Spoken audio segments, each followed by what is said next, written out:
All right. Welcome to another episode of Real Atheology. My name is Justin. My name is Ben.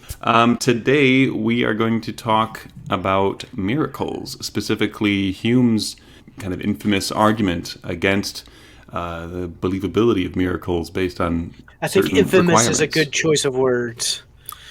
Yeah, absolutely. So I guess I want to start with, I know, Ben, that you've been kind of researching this quite heavily.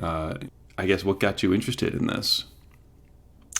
Yeah, so my philosophy career has kind of taken me from the starting place of David Hume and then kind of meandered through Immanuel Kant and eventually ended up in Hegel somehow.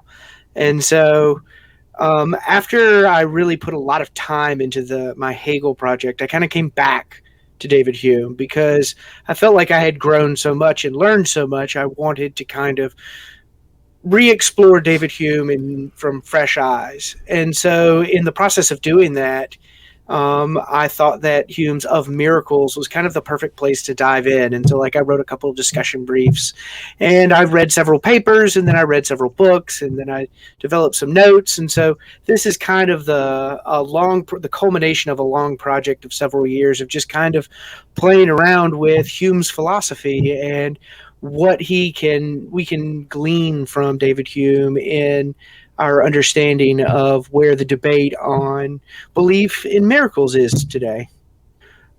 Hume's notorious essay of miracles is found in section 10 of his empiricist masterpiece, Inquiry Concerning Human Understanding. He originally meant for it to appear in his earlier work, A Treatise of Human Nature, but withheld it over fears of how it would be received by religious opinions.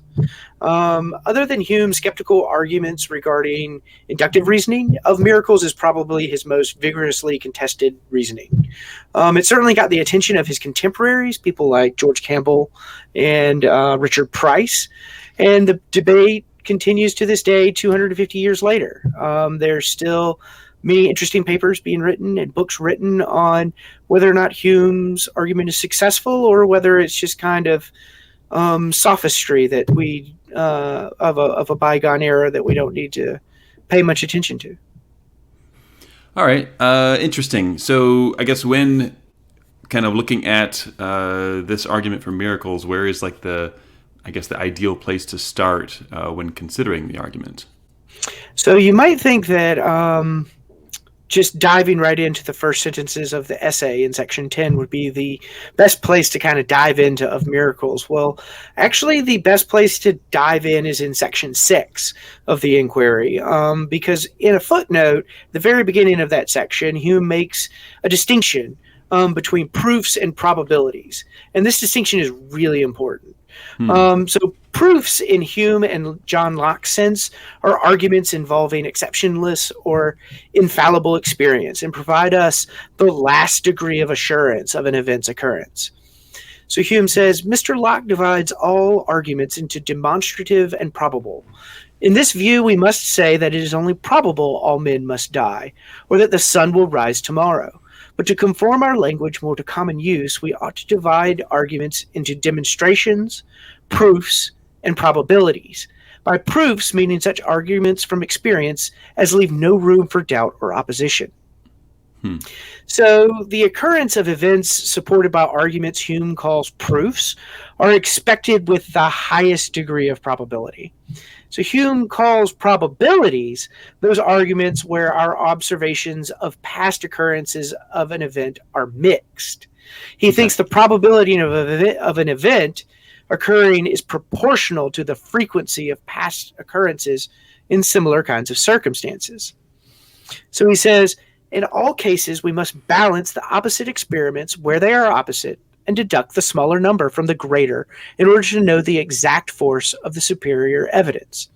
So he thinks that this is all natural. That this is kind of how we all reason naturally within everyday ordinary life, in that we compare things like the frequencies of past events, and if they conflict with other events that we expect, we weigh the relative frequencies of our past experiences with them. And so none of this feels controversial yet. Yeah, yeah. I mean, yeah, that's certainly interesting to kind of look at the focus of on frequencies there, right? That could be, I guess, in some view. I know that some people take that as controversial, but we can address that when the time comes, I suppose. But Sure. when we talk about so Hume is kind of emphasizing the relationship between evidence of testimony and our experience. I guess what's his main reason for making that clear distinction there? Yeah, so Hume doesn't think that evidence of testimony is any sort of exception to this balancing of opposite experiments. He thinks that human testimony is really part of the world and something that we can evaluate using evidential standards. Yeah. And so our assurance in the credibility of any kind of testimony will vary in proportion with our past experiences of testimony of a similar kind. And so, as Hume puts it, and as evidence derived from witness and human testimony is founded on past experience, so it varies with the experience and is regarded either as a proof or probability. According to as the conjunction between any particular kind of report and any kind of object has been found to be constant or variable. So Hume has not departed from reasoning we all use in ordinary life regarding testimony's credibility. We use this sort of reasoning in ordinary life when trying to decide whether to believe someone's testimony or not. Hume reminds us of an empirical lesson familiar to most of us from the Aesop fable, The Boy Who Cried Wolf. A man delirious or noted for falsehood and villainy has no manner of authority with us. So in the Aesop fable, the boy cries wolf several times, even though there is no wolf. Well, when there really was a wolf, the townspeople didn't believe him because they didn't see his testimony as being credible because of their previous encounters with him that gave them reason to doubt his testimony. Right. The frequency with which he was deceiving everyone. And so this is all a lesson that we learn at a very young age of kids. Like, your reputation, whether or not people are going to believe your testimony, is very dependent on how you behave. And if people have reason to doubt that you are of untrustworthy character, they're just not going to believe the claims you make, no matter how mundane they might be. So assuming we have not witnessed a miracle firsthand, Hume recognizes the only way we could have any knowledge of a miracle is by the testimony of others. But this isn't an objection to miracles in itself, because we may observe that there is no species of reasoning more common, more useful, and even necessary to human life than that which is derived from the testimony of men and the reports of eyewitnesses and spectators. And so that was a quote by Hume then, right? That was a quote from Hume. Okay. So the focus of Hume's miracle centers around determining the credibility of religious miracle testimony, so we can proportion our beliefs to the evidence of testimony accordingly. In his 2000 book, A Defense of Hume on Miracles, Robert Fogelin characterizes two useful tests found in Hume's texts when considering evidence of testimony. He calls the first test the direct test. The direct test found in Hume focuses on the reliability of the evidence of testimony by asking if this is the kind of testimony that reliably yields conformity between the facts as they are and as they are reported. Evidence of testimony is more reliable if the witnesses concur rather than contradict, are many rather than few, or of a trustworthy rather than doubtful characters, etc. Mm-hmm. The second test Fogelin finds in Hume's text he calls the reverse test.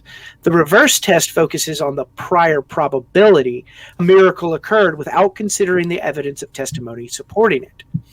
The prior improbability of a miracle's occurrence gives us some reason to doubt the reliability of the evidence of testimony. This occurs when evidence of testimony runs counter to common observations from our experience. So Hume thinks the prior probability of what is reported by testimony is so important. Is very important in determining whether we should believe a report or not. That seems quite obvious, but perhaps kind of spelling why Hume thinks that would be helpful here. Yeah, so he's really drawing our attention to the prior probability of a miracle, and so he thinks that this is going to be a really, really important factor when considering whether some testimony is reliable or not. So when directly testing the credibility of evidence of testimony, our considerations should not be limited to the general propensity to accurately report facts as they are. As Hume says, this contrariety of evidence in the present case may be derived from several different causes, from the opposite of contrary testimony, from the character or number of witnesses, from the manner of their delivering their testimony, or from the union of all these circumstances.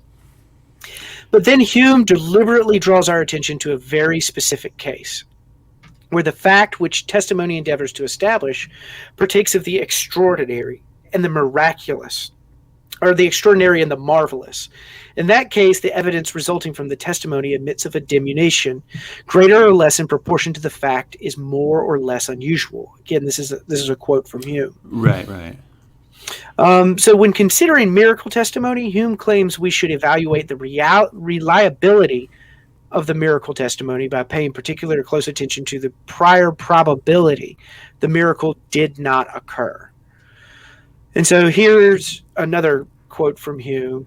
The reason we place any credit in witness and historians is not derived from any connection which we perceive a priori between testimony and reality, but because we are accustomed to find a conformity between them.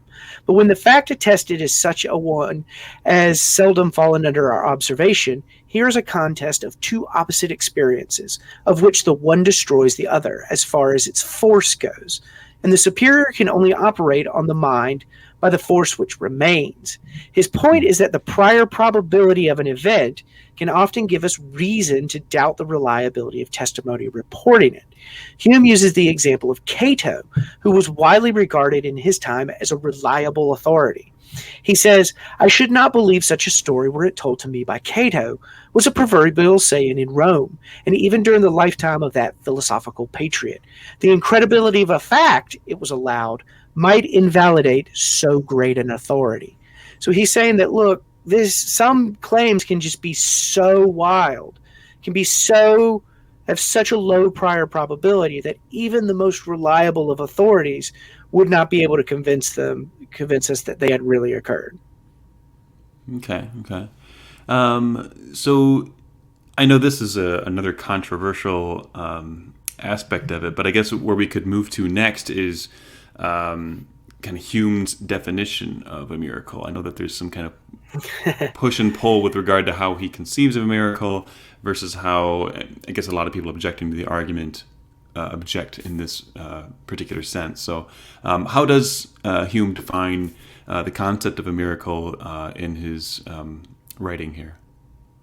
I think that's a really good question, because I think this is another area where it's very easy to kind of fall into a pitfall that you don't really necessarily have to, because I think that the quibbles about the definition of a miracle are largely just that. They're quibbles. Because I think Hume provides us with a very good definition of miracle. So, according to Hume, a miracle is a violation of the laws of nature, and his firm and unalterable experience has established these laws. The proof against a miracle from the very nature of the fact is as entire as any argument from experience can possibly be imagined. So, Hume understands laws of nature as the descriptions of patterns of the necessary connections that reveal the inherent powers and dispositions of things in the usual course of nature we all uniformly experience. They are our empirical generalizations with no counterexamples. Remember, this is what Hume calls proof, not a demonstration, a proof. So an inductive generalization that admits of no exceptions.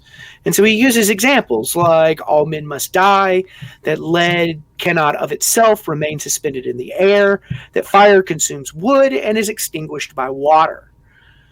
And so it should be noted, because this is often confused, that law of nature does not imply an exceptionless regularity of nature tout court. As J.L. Mackie helpfully clarifies here, the laws of nature describe the ways in which the world works when left to itself, when not interfered with. A miracle occurs when the world is not left to itself, when something distinct from the natural order as a whole intrudes into it. So the objection that is often levied here is that Hume just kind of defines miracles out of something that we could believe exists, because he thinks that a law of nature is an exceptionless law, and that God breaking an exceptionless law can't happen, and that would be a contradiction. Spinoza argues along similar lines, of much more sophisticated than the crude reason I just gave there. But I don't think Hume is doing that. I don't think Hume is trying to define miracles out of something that we could know. I think that what he's trying to do is to say that, like, look, if God's will did not intervene, we can reasonably expect that the laws of nature will hold, and that the events that we expect will occur. And so that when those events that we expect with such a final degree of assurance, when those events happen, those are the things that demand our attention. These are the things that make them religiously significant. It's how God would communicate a sign to us. It's something that's meant to grab our attention and be the foundation of a religious system. And recall, Hume makes important use of the distinction between the moral certainty from uniform and exceptionless experience he calls proofs, and the varying degrees of assurance from non-uniform, what he calls probabilities. Proofs and probabilities are distinct from demonstrations.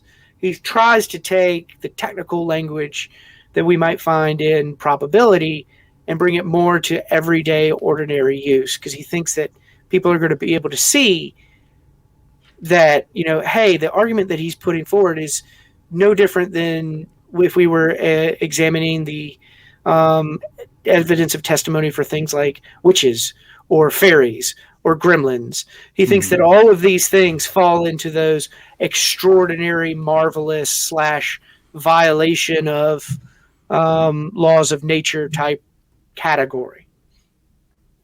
So Hume says, all effects follow not with like certainty from their supposed causes. Some events are found in all countries and all ages to have been constantly conjoined together. Others are found to have been more variable, and sometimes to disappoint our expectations, so that in our reasonings concerning matter of fact, there are all imaginable degrees of assurance, from the highest certainty, again, what he calls a proof, to the lowest species of moral certainty. So doesn't Hume, though, draw like a distinction between like a miracle and a marvelous event? Yes. So I think this is another important distinction that he very explicitly draws in of miracles. So on Hume's view, a marvelous event is a very rare event, but that is consistent with the laws of nature. Okay. But for him, a miracle per se is a violation of the laws of nature. It's an event we would never experience because we would assume the laws of nature would hold constant, and unless they were violated by some supernatural will of a deity, they're going to remain constant. So Hume says, it is no miracle that a man seemingly in good health should die on a sudden, because such a kind of death has been frequently observed to happen. But it is a miracle that a dead man should come to life, because that has never been observed in any age or country. There must therefore be uniform experience against every miraculous event, otherwise the event would not merit that appellation. And as a uniform experience amounts to a proof, there is here a direct and full proof from the nature of the fact against the existence of any miracle. Nor can such a proof be destroyed or the miracle rendered credible, but by an opposite proof, which is superior. So a consequence of Hume's definition here is that this conception of a miracle, rationally establishing miracles, requires very strong evidence of testimony in their favor. Right. And so Hume famously says, a wise man therefore proportions his belief to the evidence. He says, in such conclusions as are founded on an infallible experience, he expects the event with the last degree of assurance, and regards his past experience as a full proof of the future existence of that event. Hume considers the possibility of a miracle testimony that, this is him saying it again, considered apart and in itself, amounts to an entire proof. So he's imagining a testimony. It's so good Right. that considered apart in and of itself, it itself amounts to an entire proof. So in that case, there's a proof against proof. Proof from the laws of nature that the miracle didn't happen, and the proof from the credibility of the testimonies that happened. Yeah. And of the strongest must prevail, but still with diminution of its force in proportion to that of his antagonist. So what does all this mean? So in such a case, it does not seem we can rationally decide whether the event reported occurred or whether the testimony is false. We've reached an evidential impasse. Given the nature of miracles, it seems no matter how reliable the evidence of testimony in practice, we are not likely to overcome the intrinsic improbability of a violation of a law of nature. But this isn't the only takeaway from a reverse test. Particular violations of the laws of nature by a deity must also have a low prior probability. For other reasons, as J.H. Sobel points out, miracles in general would all be immediate realizations in material things of the wills and intentions of invisible and so bodiless agents, contrary to our exceptionalist experience of agents' wills and intentions operating only by way of their bodies. So turning to I guess, quick question. So you said something to the effect of, like, given the nature of miracles, no matter how reliable the evidence that we might receive, no matter how reliable that is in practice, we can't overcome I think you called it the intrinsic probability of a violation prior of the law of probability, nature. I should say, if I said intrinsic the prior. probability. Okay. Yeah. So the very low prior probability of a miracle. yeah, I guess from what is it correct that it's not just? I mean, is it an in principle objection?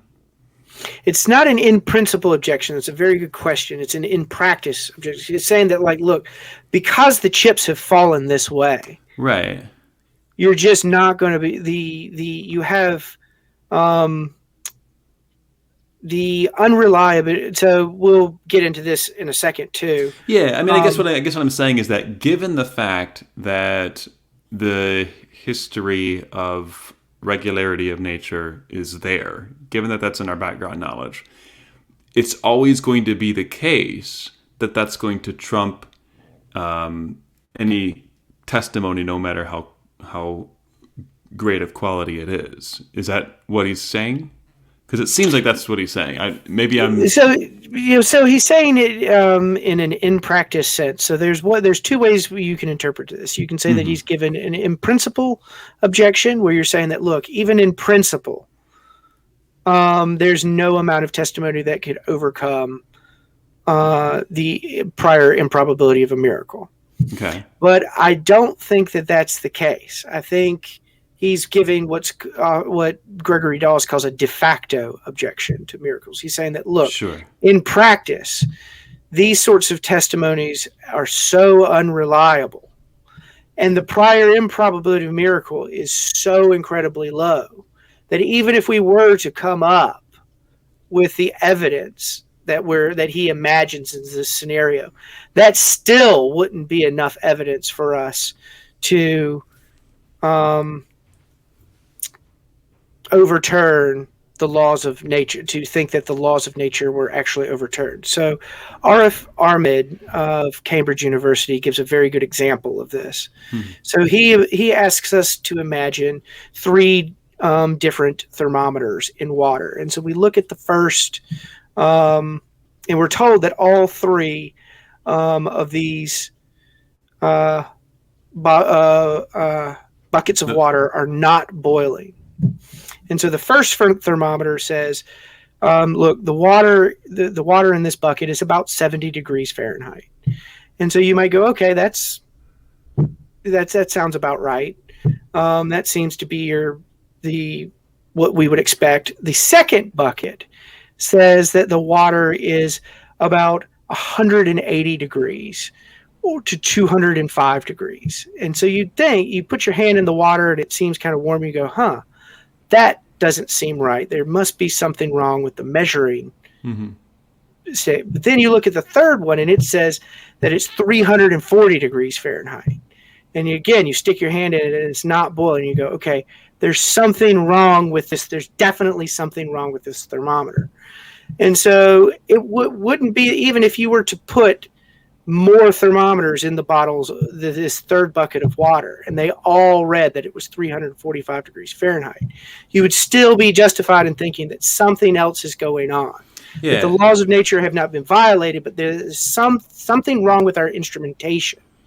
And so Hume is making a similar point here, that look, the chances that something has gone wrong with the testimony and the way in which we've gathered the information that we have, the likelihood that something has gone wrong there is almost always more probable than that the laws of nature have been violated from the outside.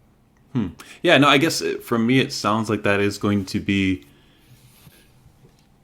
yeah, I don't know. Maybe I'm misunderstanding. I guess we can just continue. Maybe I'm not understanding the argument fully. Well, so it'll help once we get to thinking about it in Bayesian terms. And so once we start looking at it in Bayesian terms, that will help us make more sense of it. So, okay. Yeah. So then I guess we can move on to the next section then. So having drawn like some of those important distinctions, right? Reflecting on the relevance of the prior probability to miracle testimony, and defining the concept of miracle in terms of, as Hume sees it, the laws of nature. What is Hume's like main argument in part one on miracles here?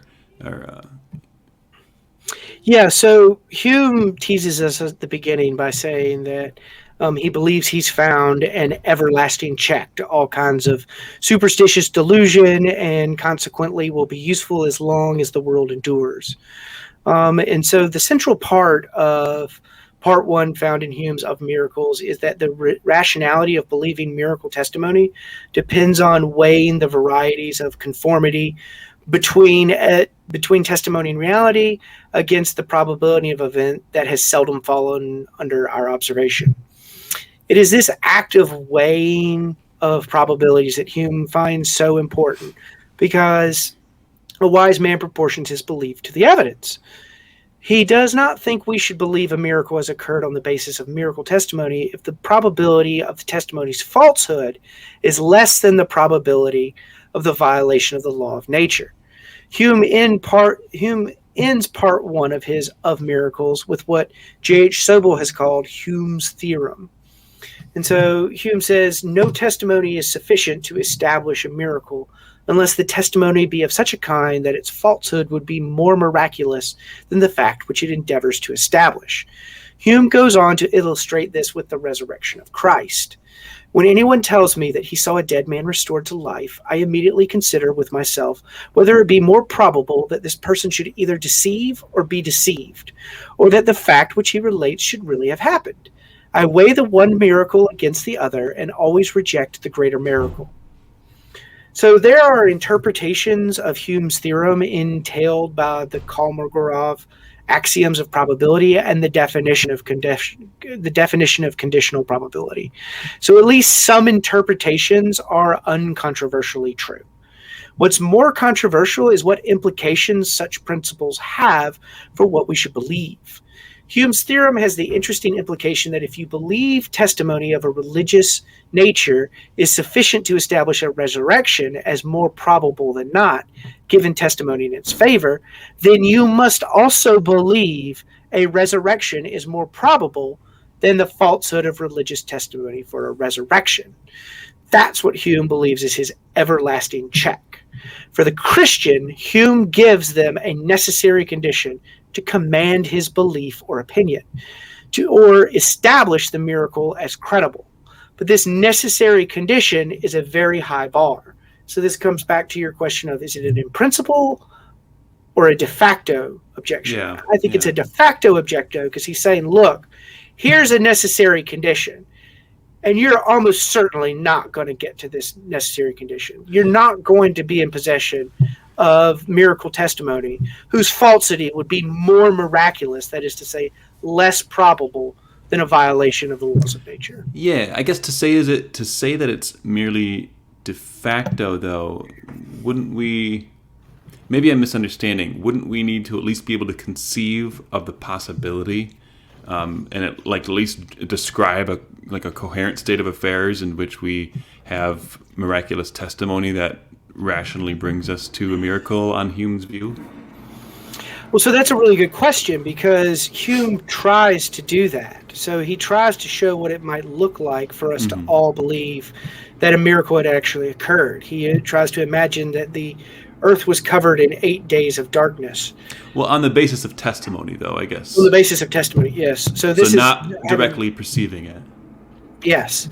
So I think it's a really good point to bring up as far as whether Hume is putting an in principle objection or a de facto objection, because it's very often thought that Hume is giving an in principle argument, in the sense that he's got kind of this silver bullet that will put a merciful end to all this nonsense, as John Ehrman says in his book.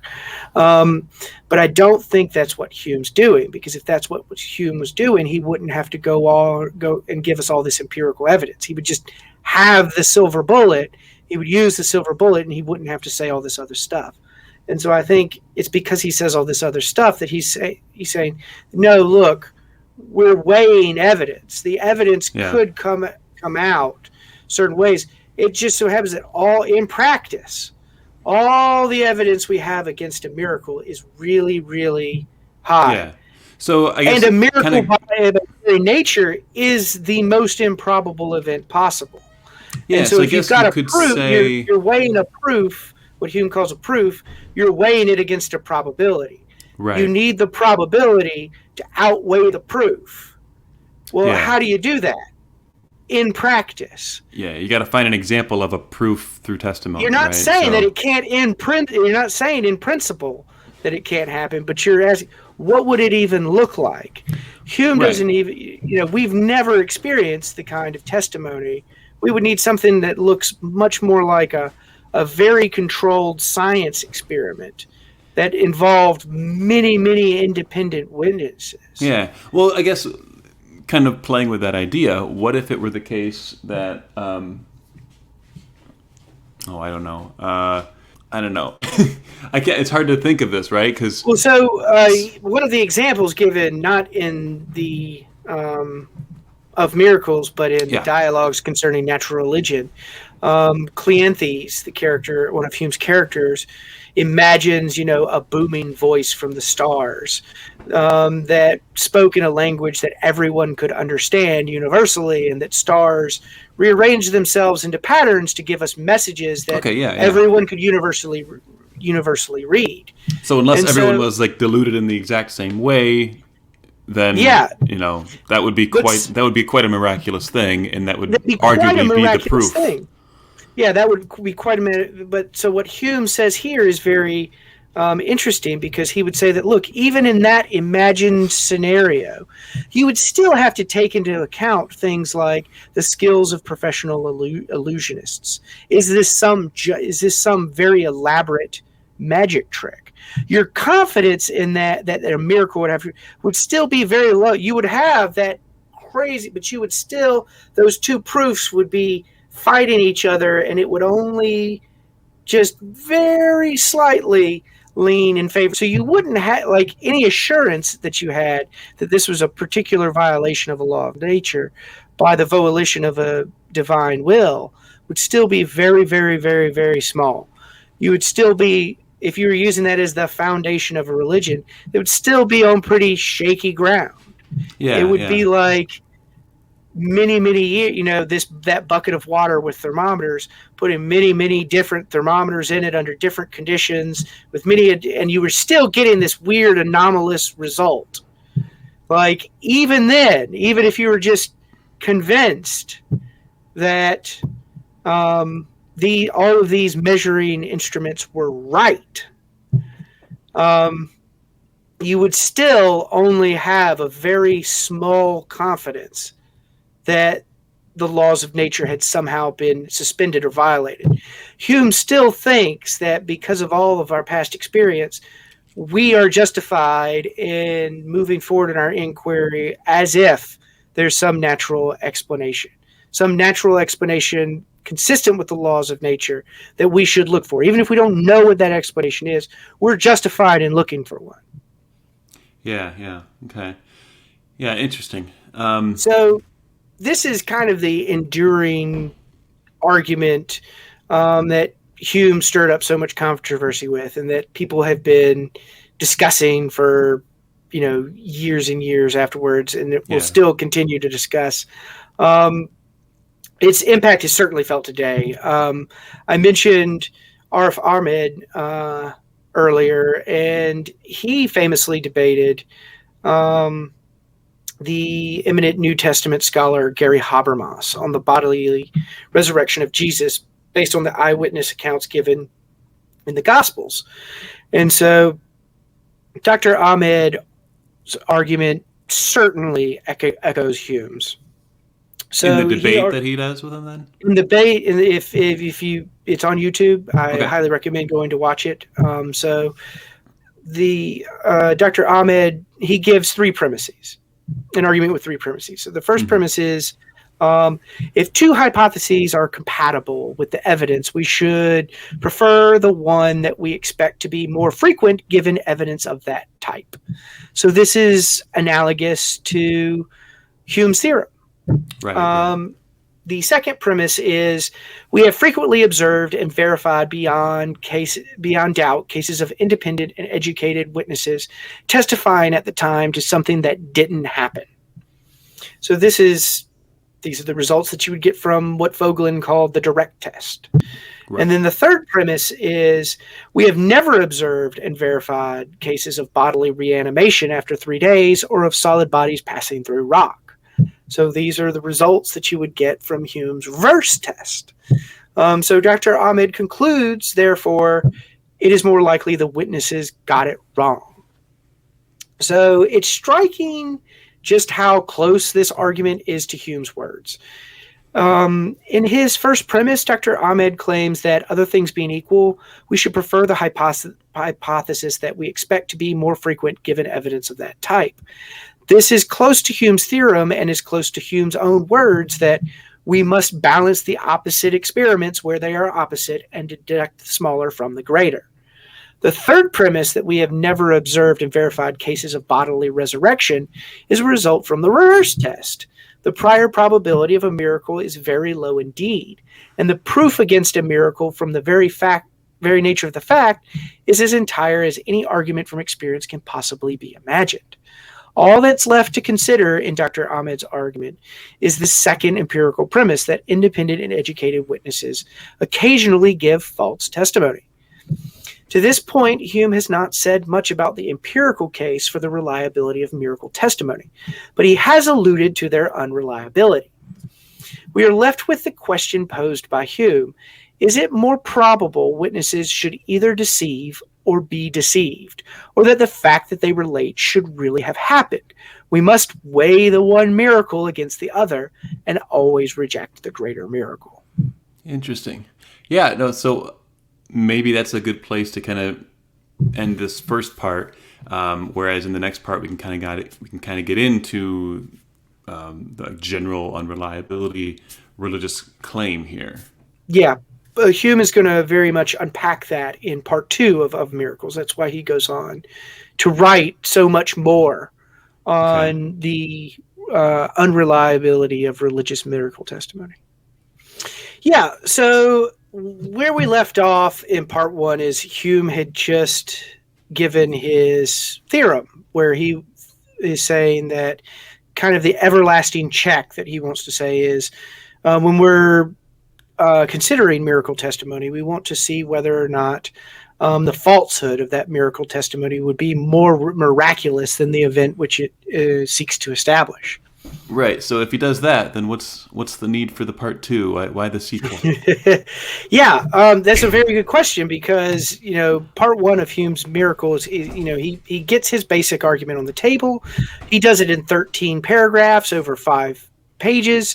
So then why does he go to write 28 more paragraphs over 13 pages? Why not just end of Miracles with part 1? So I previously noted that Hume had little to say about the empirical case for the reliability of miracle testimony in part one. And Hume's theorem turns crucially on the case that can be made for the reliability of such testimony. What if the results of a direct test are favorable to religious miracle testimony? What if can be done is better than Hume's consideration of 8 days of darkness or of Cleanthes's idea of a booming voice from the god rearranging stars? This possibility must be considered. In part one, we are given a proof against the occurrence of a miracle by appeal to the proofs of the laws of nature. But what of the reliability of miracle testimony considered apart and in itself? Hume uses his part two to make the empirical case that miracle testimony of a religious nature is notoriously unreliable, and it's unlikely we will ever encounter religious miracle testimony that could amount to a proof equal to our moral certainty of the laws of nature. Again, this is, if in the last episode we talked about how the laws of nature have a proof, but the reliability of our testimony only amounts to a probability. Hume is distinguished between proofs and probabilities. They're not demonstrations, they're inductive arguments for him. Right. And so he just doesn't see how this probability, we're ever going to have this probability that's so good enough that it's going to rise, it's going to have the force to outweigh all of this mountain of evidence that we have that the miracle didn't occur. Hume argues that the frequency of faked miracles, the human propensity to the marvelous, the possibility of deception, and the skills of professional illusionists all give us reason to doubt the reliability of religious miracle testimony. So Hume says, but what greater temptation than to appear a missionary, a prophet, an ambassador from heaven? Who would not encounter many dangers and difficulties in order to attain so sublime a character? Hume's point is that it is not unusual, much less more miraculous, for witnesses to deceive or be deceived regarding religious miracles.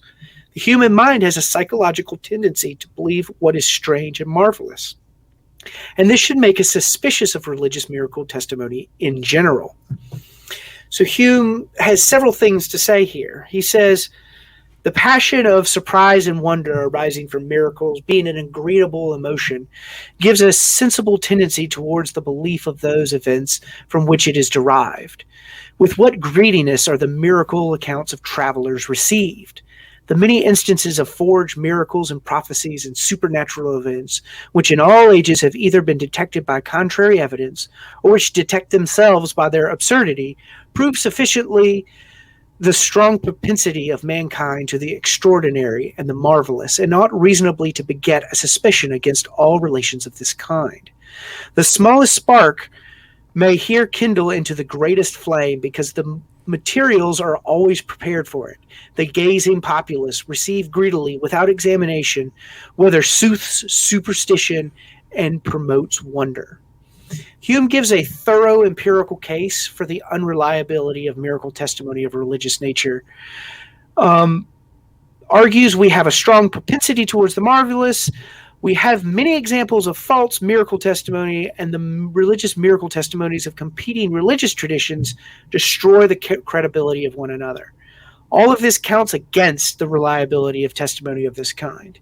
He says, there is not to be found in all history any miracle attested by a sufficient number of men of such unquestioned good sense, education, and learning as to secure us against all delusion in themselves, of such undoubted integrity as to place them beyond all suspicion of any design to deceive others, of such credit and reputation in the eyes of mankind, as to have a great deal to lose in case of their being detected in any falsehood, and at the same time attesting facts performed in such a public manner in so celebrated a part of the world as to render the detection unavoidable, all which circumstances are requisite to give a full assurance in the testimony of men.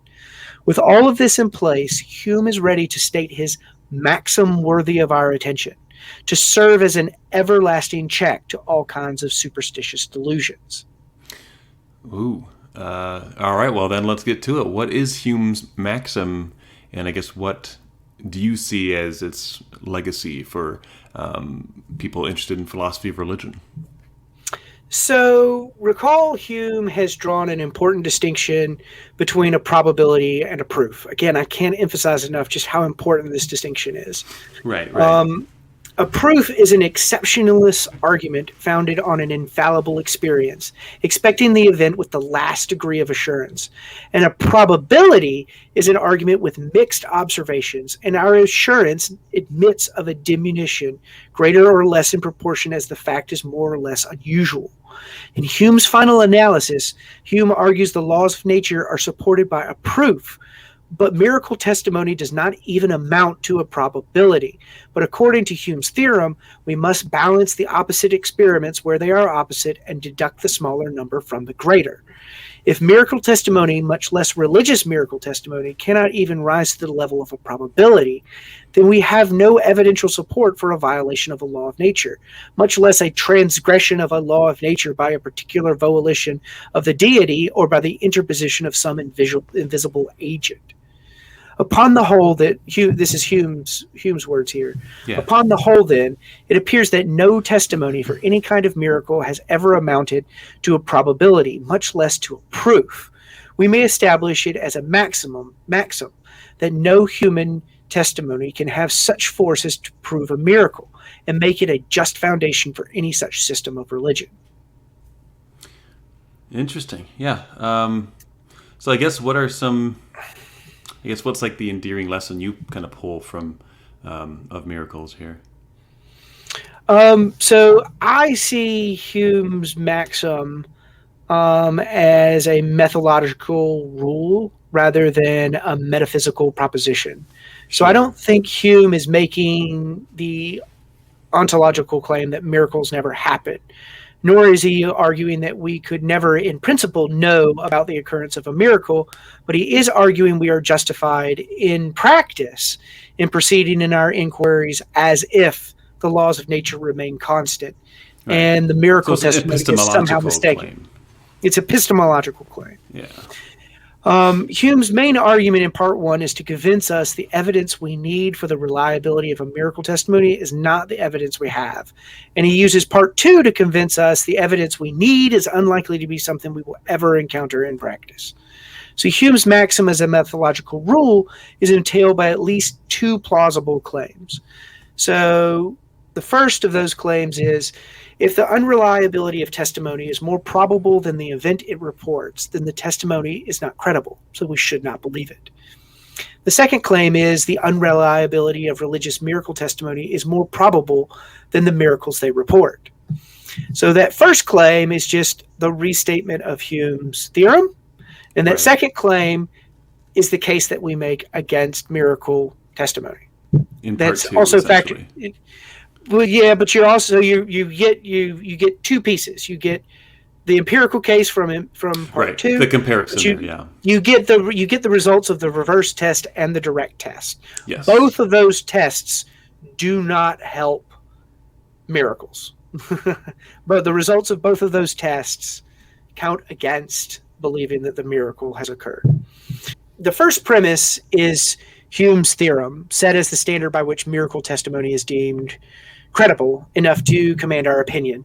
And the second claim is the result of applying what Vogelin called Hume's direct test for the reliability of testimony and Hume's reverse test for the prior probability of a miracle. Systems of religion might be justified somehow in practice, but Hume's maxim tells us that this support will not come from religious miracle testimony. The lasting legacy of Hume's argument and of miracles, even if only a provisional one in practice, is that no miracle testimony is credible enough to be the foundation of a system of religion. David Hume was writing roughly when? So this was coming out sometime in the 1740s or 1750s. Okay. So I can't remember exactly. Yeah. It's been a while. So I guess, like, philosophically speaking, there's been some developments.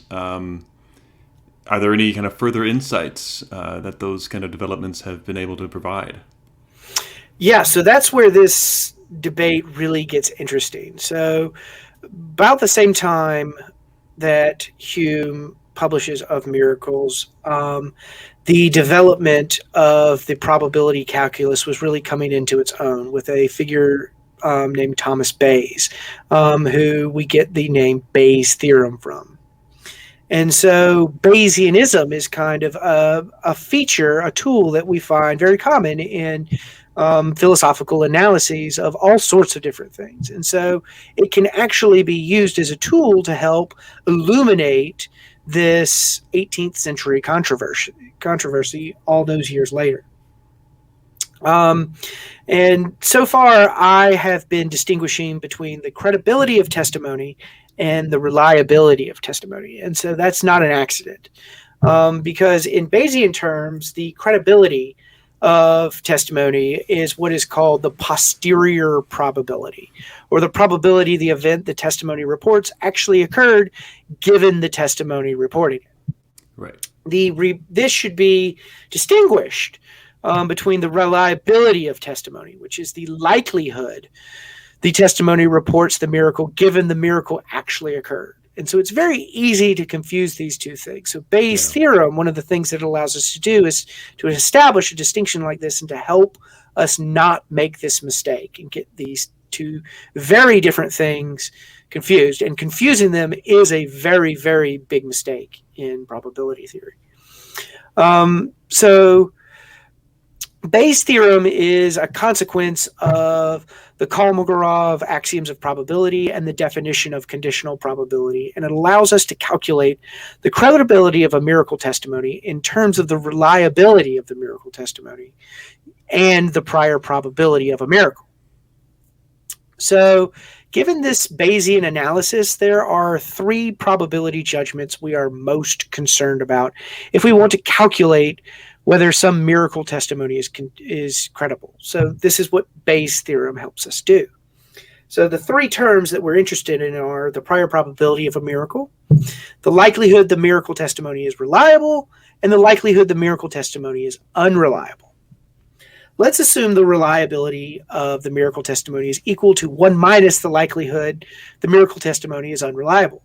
Given this assumption, our Bayesian calculation is that the credibility of miracle testimony, given the testimony that the miracle occurred, given the testimony is its favor, is the prior probability times the reliability of the testimony all over the prior probability times the reliability of the testimony, plus 1 minus the prior probability times 1 minus the reliability of the testimony. That's the very simplified Bayesian analysis of the situation we're in.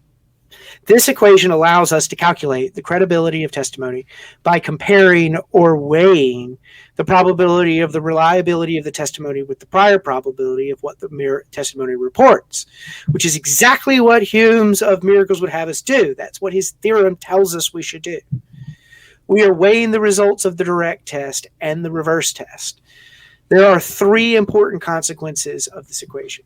So the first consequence is that if it is just as probable the miracle testimony is unreliable as it is that the miracle occurred, then our credibility of the testimony is equal to 0.5. So we have no more reason to believe the testimony is false than that a miracle actually occurred.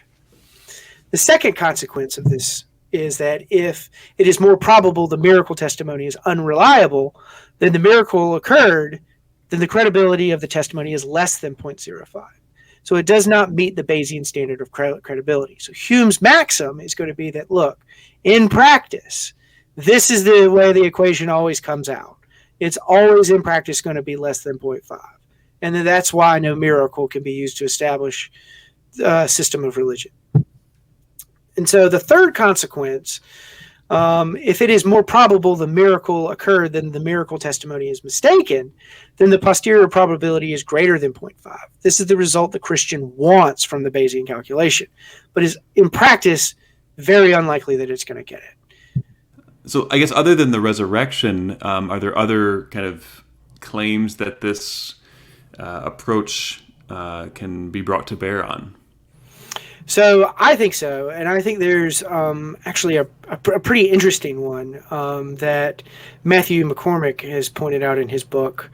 And so he asked the question, why do we not believe witch testimony at Salem is credible? So why don't we actually believe that there were witches at Salem? Right. There was a lot, like neighbors turned on each other. We have affidavits and court statements. We have multiple eyewitnesses confessing to having performed witchcraft. And none of these aren't second, third, fourth hand documents. These are all first-hand documents that we have of the time. Very surprising that people would act in this way. It's a very interesting piece of history. I definitely encourage people to look it up sometime, because you'll be left wondering, like, why do these husbands turn their wives in as witches? Were they really witches? It's very tough to explain why people would behave in the ways that they did. But a Bayesian interpretation of Hume's theorem gives us a plausible answer to this question. So if we believe witch testimony is sufficient to establish witchcraft as credible, then we must also believe witchcraft is more probable than the unreliability of that witch testimony. This is a consequence of our Bayesian interpretation of Hume's theorem. But if it is more probable that witch testimony is unreliable than that witchcraft actually occurred at Salem, then the credibility of witch testimony is less than 0.5. And so we should not believe there were any actual witches at Salem. The Bayesian interpretation of Hume's theorem explains why witch testimony is not credible, and the evidence for the reliability of witch testimony at Salem is arguably much better than the evidence we have for the reliability of miracle testimony for Jesus' resurrection. The Bayesian interpretation of Hume's theorem presents the Christian with an awkward dilemma.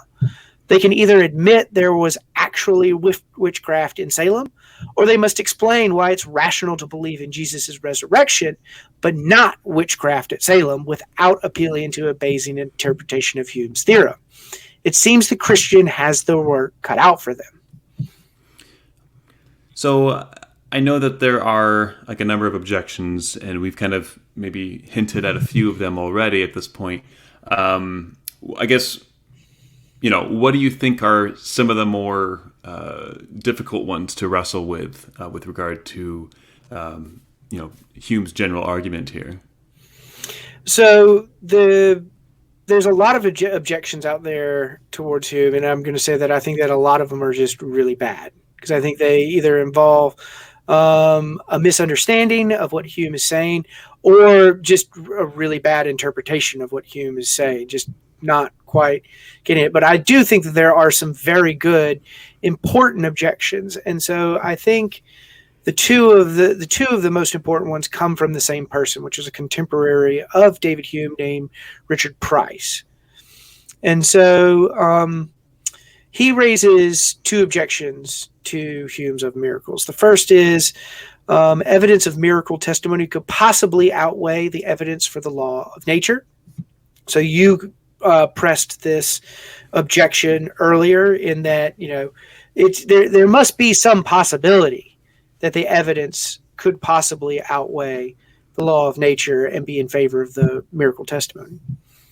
And his second objection is modestly reliable testimony can make credible an event with a very low prior probability. So what Price here does is give a counterexample. He gives an actual tangible counterexample to Hume's standard, and where Hume's theory say that we shouldn't believe this event, one that everyone obviously does. And so he uses the example of a lottery.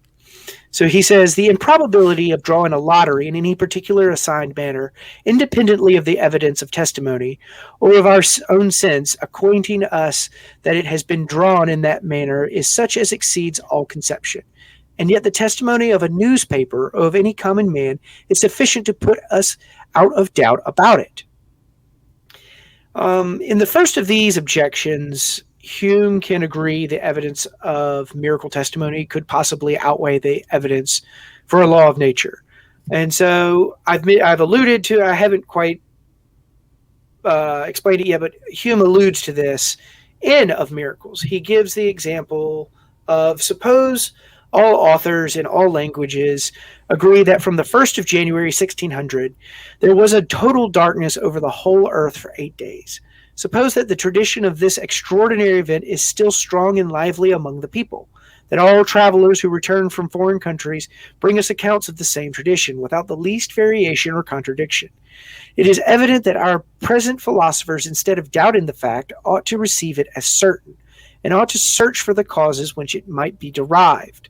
The decay, corruption, and dissolution of nature is an event rendered probable by so many analogies that any phenomenon which seems to have a tendency towards that catastrophe comes within the reach of human testimony, if that testimony be very extensive and uniform. So I think the first of Price's objections can easily be met in that, yes, we can imagine situations in where we would doubt whether the laws of nature were constant in some situation. Yeah, the lottery objection seems a bit more. Yeah, the second objection of Price, I think, is by far the more important objection, because it's a lot like an ontological argument in that you know that it goes wrong somehow, but to put your finger on exactly where it goes wrong is really difficult. But Hume can answer whether or not lotteries really are analogous to miracles. So when considering lotteries, the probability of any token lottery event, such as the drawing of a particular ticket number, is admittedly vanishingly small. But the probability of the occurrence of that type of event, such as drawing any lottery ticket, is very probable, if not certain. In the case of miracles, not only is any token miracle improbable, such as the resurrection of Christ, but also any event of that type, the violation of any law of nature. To decide whether this objection succeeds, a Bayesian analysis can be used to determine if the relevant probabilities in the miracle case are the same as in the Price's lottery example, or to determine if they are significantly different. Right. So I guess where Bayes is super helpful. Perhaps a better. Well, you could say that if we knew ahead of time that someone throughout history was going to raise from the dead, if that was a guarantee, then this would be more like the lottery case, right? Because then it's just the question of, well, we know that someone is going to be raised from the dead. Who is that person going to be? So Hume even sees prophecies as violations of the laws of nature. So he thinks that this argument will also, because if anyone were to have knowledge of a prophecy, right? Yeah, I guess you would. Yeah, if I were to assume with certainty the reliability of a piece of prophecy and kind of bracket that, then this would roughly equate to the yeah. But yeah, go on. So the philosophers Philip David and Donald Gillies give a Bayesian analysis in their paper, a Bayesian analysis of Hume's argument concerning miracles. Not the most clever title, but it gets the point across. And here's what they say about Price and lotteries and Hume and miracles. So it emerges, contrary to Price, that on a Bayesian analysis, the lottery case and the miracle case are different. In the lottery case, the reported result has a very low prior probability, but the probability of a particular wrong number being reported is also very low. Right. In the calculations, these two low probabilities cancel out, enabling us to assign a reasonably high probability to the reported result being correct. In the miracles case, though, the prior probability of the miracle is also very low, but there is no other very low probability in the formula which cancels this out. Even making the most favorable possible assumptions regarding the reliability of the testimony, the probability of the miracle given that testimony is still too low to make the miracle believable. It looks as if we must conclude that a Bayesian analysis shows Hume's argument concerning miracles to be correct. Interesting. Well, I think that will conclude our second part here. I guess, Ben, at this point, where do you? I know that you want to continue kind of exploring this issue. What kind of plans do you have for further exploring the issue? Yeah, so I am going to be interviewing Dr. Vanderberg, who wrote Hume, a book on Hume and miracles. And so he takes a different approach to Hume than I do. So I have brought a probability calculus to Hume and to help me interpret Hume and to parse out the claims that he's making. But the probability calculus, for all intents and purposes, was foreign and alien to Hume. Hume didn't have the probability calculus in mind when he did that. And so Dr. Vanderberg's thesis is that the probability calculus and Hume's philosophy are incommensurable. And so that we don't need the probability calculus, and so that we should interpret Hume in his own words using concepts that would be familiar to him, and that his case succeeds in his own terms, and that we don't need these concepts and tools from the probability calculus in order to make that case. And so this will give another perspective on how we can interpret Hume's of miracles as an everlasting check against superstition and delusion. All right. All right. Some strong words.